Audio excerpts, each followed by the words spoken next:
Olá pessoal, tudo bem? Mais um vídeo então, sejam bem-vindos ao canal para quem não conhecia ainda. Peço a gentileza sempre de deixar um curtir, um like no final do vídeo se gostar, obviamente, um comentário dizendo que gostou, que não gostou, alguma sugestão também sempre é bem-vinda. Pergunto já, se já está inscrito no canal, já está inscrita? Se não está, por gentileza, faça a inscrição para auxiliar o trabalho da prof nessa quarentena. E para mais dicas geográficas, segue o @Geografia Linda, siga lá, né? Para quem é meu aluno está acostumado já, né? Dúvidas por lá, respondo com áudios belíssimos, tá? Se tu também não é meu aluno, parou nesse vídeo por acaso e quiser seguir, seja bem-vindo também. Se tiver alguma dúvida tua que eu possa responder, com certeza responderei, certo? Então, para hoje, começamos o conteúdo do terceiro ano do médio, que é Brasil. Ah, professora, mas estudar Brasil, que triste. É, triste no momento, né, gente? Bastante triste, porém necessário até mesmo para que se entenda como está se organizando o país hoje e o que pode ser feito para tirar o país dessa situação nebulosa que estamos vivendo. Claro que não temos aqui todas as respostas no vídeo de hoje, mas ao longo dos vídeos, ao longo do ano, poderemos ter algumas respostas, certo? Então tá, Brasil. Botei aqui um mapa pequeno para tá no Siga já. Quando você vê o vídeo, provavelmente esteja. Se não estiver, logo estará. O mapa do Brasil. Tá? Esse mapa aqui ele é pequeno. Ele é do... Opa, assim eu saio do foco. Ele é do IBGE. Que é o IBGE? É o Instituto Brasileiro de Geografia e Estatística. Tá? É o órgão oficial que trabalha com toda essa questão de mapeamento, de contagem de dados, enfim, de levantamento de dados, análise, estatística. No ano de 2020 era para ter sido realizado o censo demográfico do IBGE, ele é sempre realizado de 10 em 10 anos, ele tinha sido realizado pela última vez em 2010, então 2020 seria o ano para isso. Em função da pandemia e da incompetência do atual governo, não foi realizado. Pois poderia se realizar de forma remota? Poderia. Esse ano, 2021, seria realizado de forma remota? Seria. Porém, o governo cortou quase que toda a verba para a realização do censo demográfico. Qual foi o último governo que fez isso antes do atual governo? Foi o governo do Collor, que sofreu impeachment, né? O censo demográfico era para ter sido realizado em 1990, não foi realizado em 1991. E o restante da história, vocês sabem, né? Depois ele foi convidado a se retirar e acabou renunciando antes para que seus direitos políticos não fossem tão afetados, certo? Se eu espero um novo impeachment do atual presidente. Continuando aqui, hoje a intenção principal não é aquela conversa bacana sobre geopolítica, né? Hoje a ideia é aspectos gerais do país e regionalização do país, certo? Então, Brasil cortado pela linha do Equador. A linha do Equador divide a Terra em hemisfério norte e hemisfério sul. Então, a maior parte do território brasileiro está no hemisfério sul.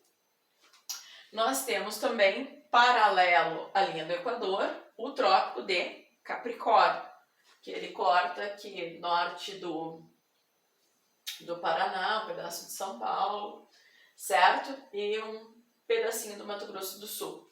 Então, o que está abaixo, né, ao sul do Trópico de Capricórnio, também obviamente está no hemisfério sul, mas é uma outra zona climática, mas já vamos chegar nas zonas climáticas, vamos por partes.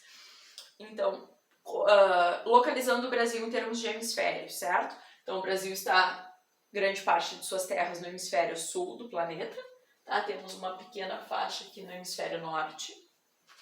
Então, não posso dizer que a totalidade do país está no hemisfério sul, eu digo que grande parte está no hemisfério sul.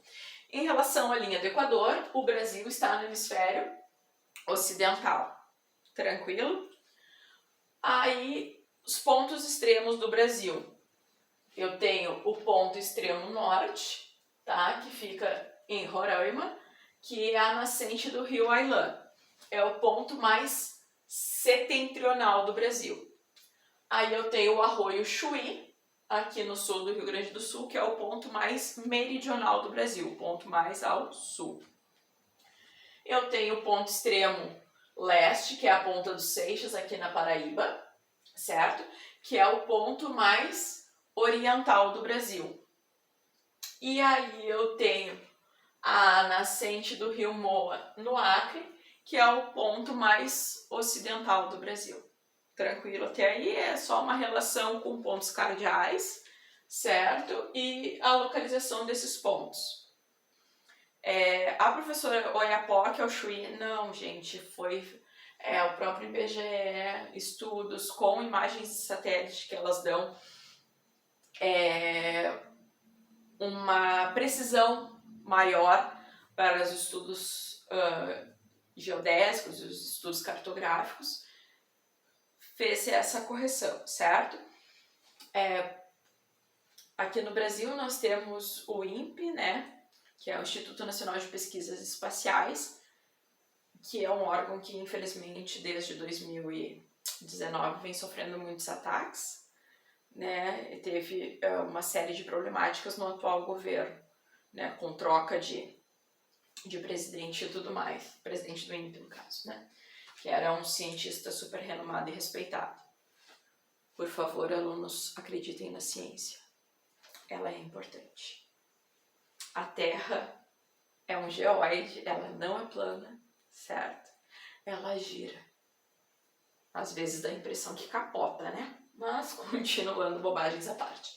Quando falo de fronteiras, então, lembrando que o Brasil está na porção sul da América, né?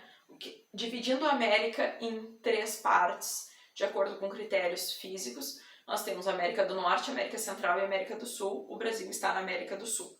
Se nós formos regionalizar a América, o continente americano, a partir de critérios linguísticos, socioeconômicos e da própria questão histórica da colonização e tudo mais, nós temos a América Latina, que é do México para o sul, e a América Anglo-Saxônica, que é somente Estados Unidos e Canadá. Então, o Brasil faz parte da América Latina, tá? Somos latino-americanos. Analisando a questão da fronteira, então o Brasil faz fronteira com a maior parte dos países da América do Sul, excetuando-se quem? Apenas 2, Chile e Equador. O Brasil não faz fronteira com Chile e Equador. Certo? Nós aqui em São Borja estamos na fronteira com a Argentina. Não podemos passar fronteira, não, infelizmente não. Vários outros países pelo mundo também não estão aceitando brasileiros em função da pandemia, certo? O Brasil banhado pelo Oceano Atlântico, tá? Desde o seu ponto norte aqui, do seu ponto do litoral, no caso, né, mais ao norte aqui, que é no estado do Amapá, pois o estado de Roraima, onde está o ponto mais setentrional do Brasil, não é banhado pelo Oceano Atlântico. Então, nós temos desde essa pontinha aqui do Amapá até a pontinha sul, até o Arroio Chuí, sendo banhado pelo Oceano Atlântico, tá? Numa área de 200 milhas ao redor do nosso litoral é a nossa zona econômica exclusiva. O que acontece? Nessa zona, o Brasil tem gerência em cima dessa zona. Então, essa zona aqui, né, mais próxima da terra mesmo, né, a área litorânea, 200 milhas do fim da praia, digamos assim, para dentro do oceano, é gerida pelo Brasil. Então, o que acontece? Nessa área não pode vir navios pesqueiros de outras nacionalidades para pescar ali sem autorização do Brasil, por exemplo, tá? Então, a questão da exploração desses recursos tem que ser feita pelo Brasil ou com a autorização do Brasil. Tranquilo? Quando se fala também, vocês talvez já tenham ouvido falar o termo Amazônia Azul. O que seria a Amazônia Azul? Seria toda essa região litorânea, né, toda essa área de oceano em que nós temos fitoplâncton capturando carbono e produzindo oxigênio. Então, que a maior parte do oxigênio produzido seria nos oceanos e não nas florestas. Qual o problema disso? A previsão que até 2050 tenha-se mais plástico no oceano do que peixes. Então isso também vai impactar nessas formas de vida tão pequenas e que são ao mesmo tempo tão úteis para o ser humano. Então o ser humano está matando uma fonte de oxigênio bastante importante, certo? Certo não tá, né, gente? É errado, mas o ser humano tá fazendo esse erro, né? Tá cada dia mais buscando a extinção da espécie. Para alguns seres humanos esse é o grande objetivo, atingir a extinção da espécie humana. Em termos de extensão dos países, então, eu teria como países mais extensos, com maior área territorial. Rússia, Canadá, aqui China e Estados Unidos, eu tenho que pensar se eu estou falando em territórios contínuos ou descontínuos. Então, em territórios contínuos, a China vem antes. Em territórios descontínuos, em áreas descontínuas, os Estados Unidos vêm antes da China, tá? E o Brasil está em 5º lugar.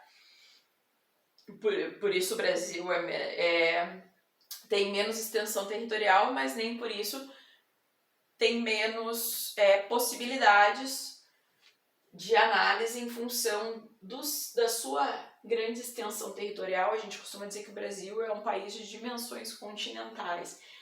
Se a gente for pensar aqui na questão da extensão latitudinal, né, a latitude, em relação aqui aos paralelos, né, latitude. O que acontece? O Brasil tem terras em 2 zonas climáticas. Que zonas climáticas são essas? É a zona intertropical, também chamada de zona tropical, que ela vai entre, né, tudo que está dentro do Trópico de Capricórnio até o Trópico de Câncer. Então é a zona intertropical. Toda essa faixa aqui do Brasil está na zona intertropical.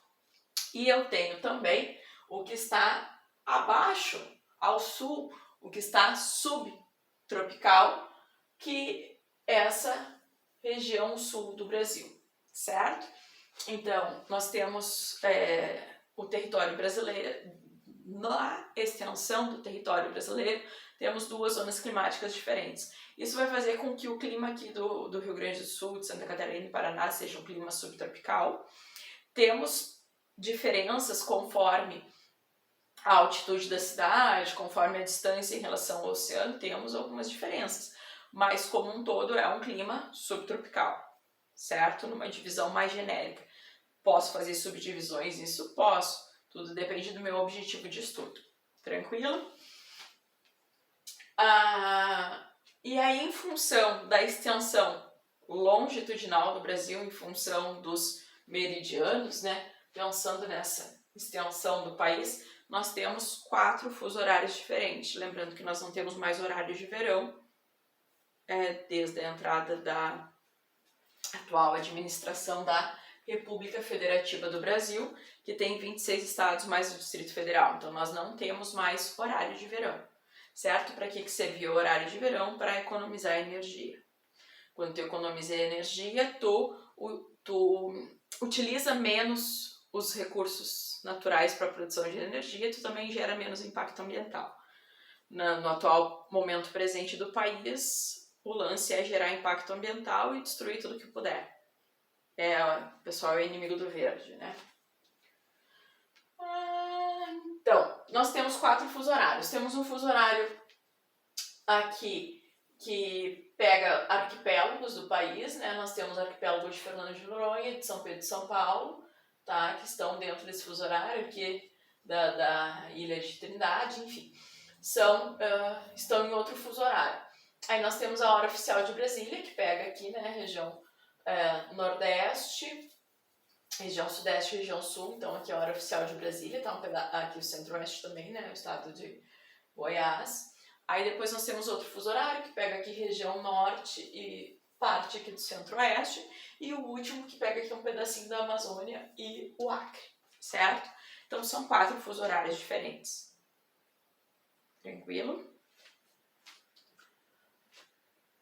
Quando eu falo em regionalização do país, regionalizações brasileiras, para que eu regionalizo? Para compreender melhor aquela área, para melhor administrar. Então a região seria um território contínuo, né, um recorte no território nacional, no caso, mas eu poderia ser um recorte numa cidade, eu posso ter regiões diferentes dentro de uma mesma cidade, com certeza. Mas o que acontece? Esse recorte que eu faço, ele vai obedecer alguns critérios. Que critérios são esses? Bom, vão variar do objetivo que eu tenho, certo? Então, por exemplo, para o censo demográfico, a gente divide em setores censitários, em microsetores censitários. Vocês não reparem que eu estou gravando final da tarde, início da noite, então talvez tenhamos barulhos. Geralmente não temos porque eu gravo de madrugada, mas hoje resolvi gravar mais cedo porque ninguém merece ficar gravando às 4 da manhã, né? Voltando aqui, desculpa o barulho. Não sei se vocês ouviram, de repente eu tô pedindo desculpa e tu nem ouviu o barulho, né?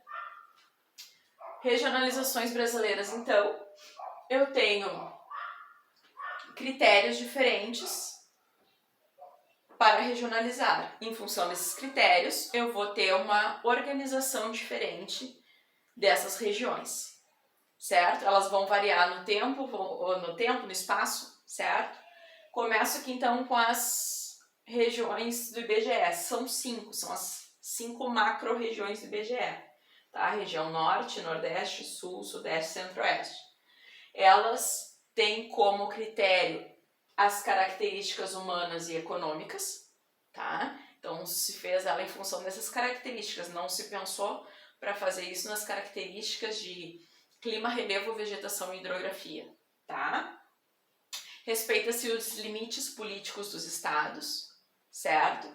Ela foi organizada em 1940 pelo IBGE, né, obviamente, e teve uma adaptação em 1990, tá?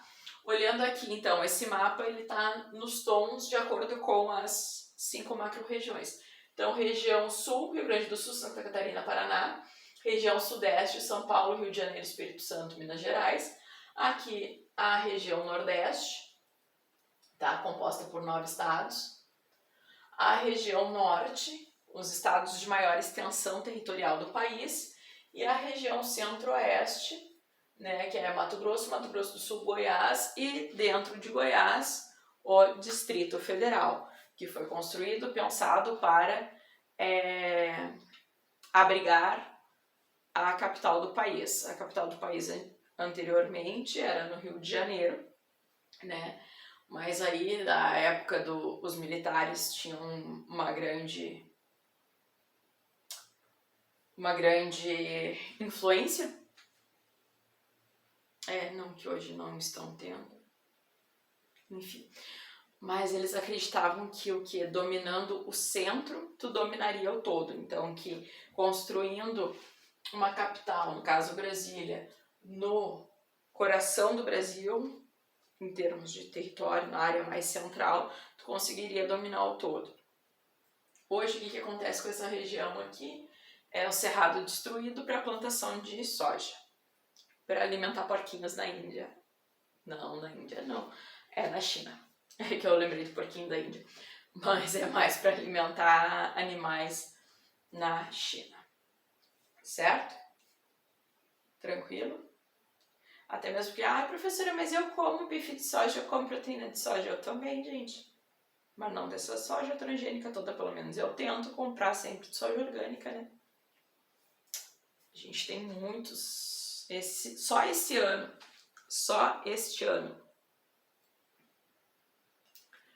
já foram liberados mais agrotóxicos, mais novos agrotóxicos do que dias que teve no ano. Basicamente, o Brasil está numa média de 1 a 2 agrotóxicos liberados novos por dia. Você precisa de tanto agrotóxico assim para produzir? Claro que não, gente. Mas enfim, né? Cada governo investe naquilo que acredita que vai dar lucro.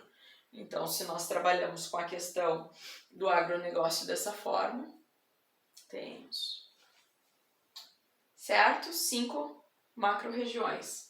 Outra regionalização foi essa do Pedro Geiger, tá? O que acontece? Pedro pensou em critérios socioeconômicos e históricos. Então, a regionalização que ele faz não respeita limites de estado. Até porque muitas vezes dentro de um estado tu tem características diferenciadas, certo? Sejam características históricas, socioeconômicas, seja de mais aproximação com outro estado do que dentro dele mesmo, né?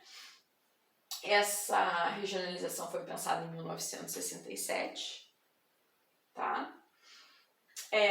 Divide o Brasil em 3 regiões geoeconômicas. Então, se tu vê lá no Enem, macro-regiões, são as 5 do IBGE. Se tu vê regiões geoeconômicas, são essas do Pedro, certo? 3 grandes regiões geoeconômicas, que é a Amazônica, a Nordeste e a Centro-Sul.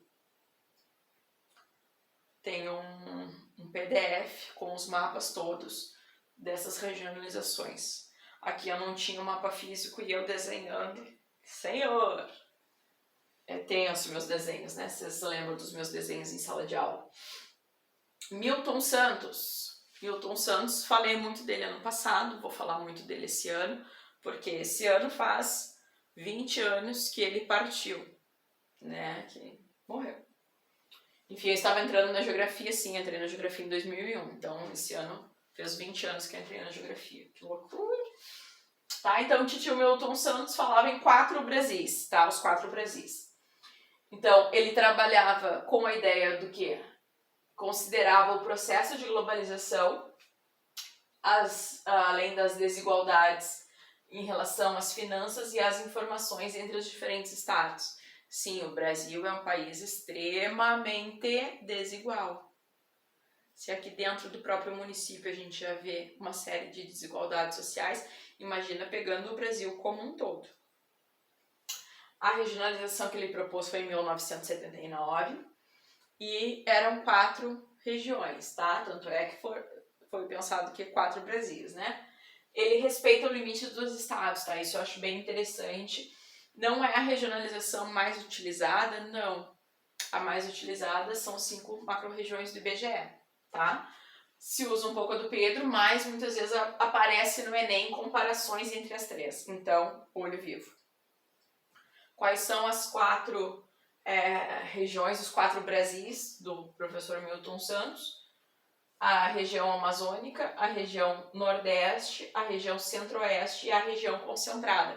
Essa região concentrada é a soma da região sul e sudeste do IBGE, tá? Essa aqui seria a região concentrada, tá? E aí tem algumas pequenas alterações, né? O Tocantins não fica na norte, fica na outra região, né? Então nós temos essas diferenciações, certo, pessoal?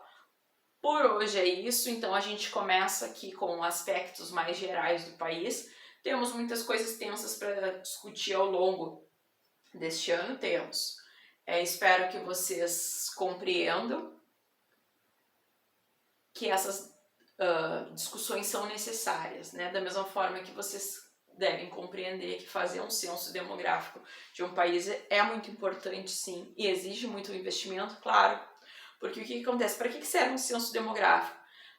Qual a importância de eu saber, por exemplo, o número de crianças e o número de idosos que tem aqui em São Borja?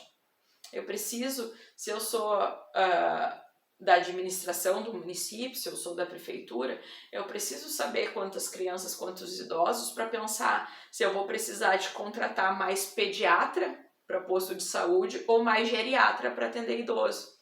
Entende? Eu preciso ter uma visão ampla do município, da localização de jovens, adultos, crianças, para que eu pense onde eu preciso de mais creches, onde eu preciso de mais praças, entende? Então, essa questão do censo demográfico ela é de extrema importância para uma administração séria de um país, para administrar os recursos corretamente. Sem isso, não conseguimos, né? Então, como vai ser? Não sei. Hoje vi uma notícia no site do IBGE que provavelmente, para ser recenseador do IBGE, para fazer o censo, tu te inscreve, tu presta uma prova, se tu for aprovado, né, um número X de vagas, tu é contratado por um período de um ano e pouco para fazer esse trabalho todo. Foi feita a inscrição, as pessoas pagaram para a inscrição para poder fazer essa prova, esse concurso, né? E agora eles estão pensando em devolver o dinheiro, porque o dinheiro que o governo federal repassou para o IBGE para fazer o censo, não dá nem para começo. Triste, né, gente? Triste. É como se eu dissesse para vocês do evento, vocês têm que fazer um banquete para 100 pessoas. E aí eu dou R$10 para vocês fazerem o banquete para 100 pessoas. Vocês vão conseguir? Vocês vão me olhar e vão rir, né? Porque não tem nem como começar. É o caso que está acontecendo com o IBGE agora, certo, gente? Então, obrigada por terem assistido o vídeo. Vou dar licença agora para vocês fazerem o print, organizem caderno, tá? Organizem caderno, tudo direitinho, bonito, certo? Faz o print. Fez o print, ser humaninho. É isso então, pessoal. Obrigada. Lembra do meu joinha, de se inscrever no canal e de seguir o @Geografia Linda, certo? Beijo, até o próximo. Tchau!